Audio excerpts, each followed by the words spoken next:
ये हेउछि प्राकृतिक शोभाराजी भरा तप्त पानी घाटी।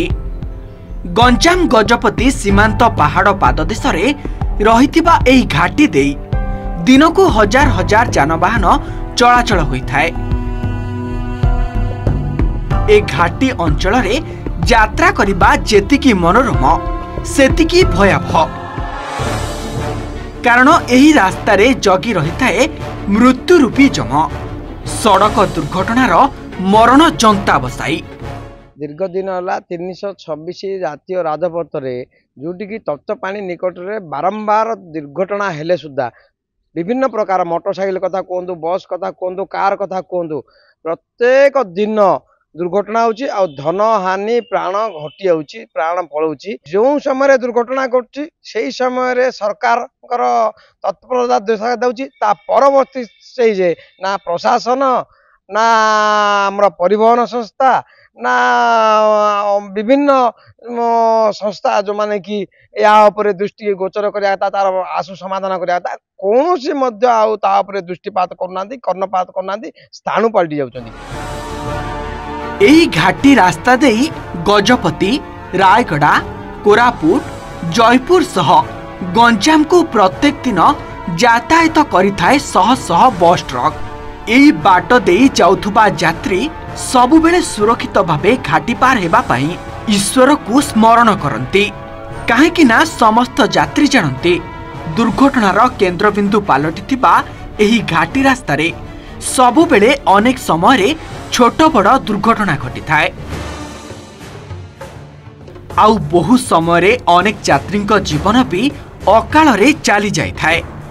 स्थाने स्थाने अणउसारिया हेबा सह यू टर्न, एस टर्न, बड़ बड़ उठाणी गड़ाणी, संकीर्ण पोल एवं खाल खमा थिबारु एही रास्ता रे गाड़ी चालना करिबा बड़ कष्टकर।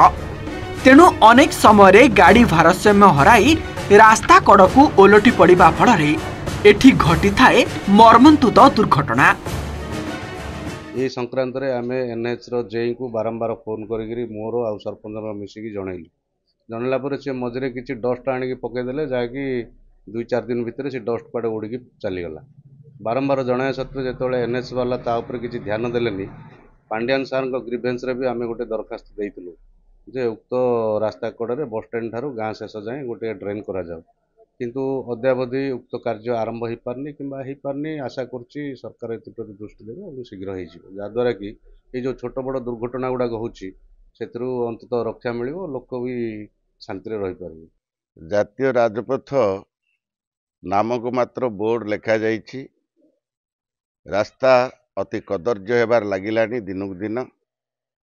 टेंडर होइछि बोली सुनिया पाउछु, किए टेंडर नैछि कौन करछंती तांकर कार पत्ता नाही।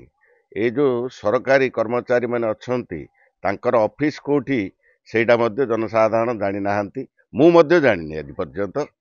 खाल ढेप जोटी होउछि पब्लिक सेठी सिना रास्ता उपरे माटी कि मुरुम टिके पकईकरी यातायात करछंती। जदि आगामी दिन में सेमान जदि आ उपरे कौनसी पदक्षेप न नहीं जदि किछि न करिवे ताहले आमे बाध्य होइगिरी संगठित होइगी अनिर्दिष्ट काल पर्यंत रास्ता अवरोध करिबा पे बाध्य होबु।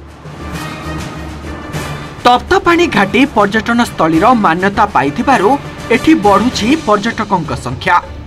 एथिपाई घाटी रास्ता को ओसारिया करबाको स्थानीय लोक बारंबार दाबी करथिले मध्य कोनोसी सुफल मिली पारु नहीं।